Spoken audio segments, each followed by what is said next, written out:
So boys and girls, Jesus was speaking against the Pharisees who they thought that they were part of God's kingdom because of the good lives that they lived.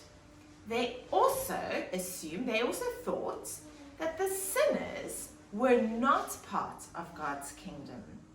And it seems that they made no effort to get them to be part of God's kingdom. And you see, boys and girls, Jesus came offering forgiveness of sins to everyone, to the sinners who knew they needed it, but also to the Pharisees who didn't know that they needed it. You see, the Pharisees should have been happy that people were repenting, but they weren't. And so Jesus told this story about the lost sheep to show how happy God is when people turn to Jesus and trust in him. So one of the really important things that God wants people who love him to do is to tell others about Jesus.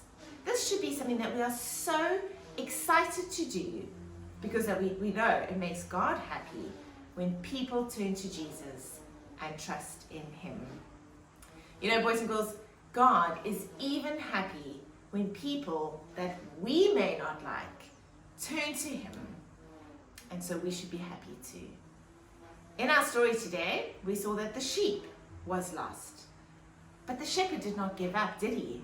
He looked and he looked until he found the sheep, and when he found it, he was so happy that he threw that great big party. The Bible tells us, boys and girls, that we are lost to God. It is our sin that makes us lost, but God doesn't give up on us. When we come back to God, boys and girls, there is a great party in heaven.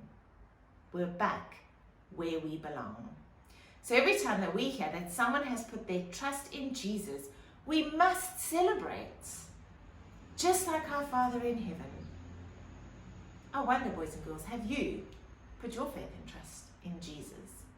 Are you safe in the arms of your good shepherd? And has there been a party in heaven because you have repented and come back to God?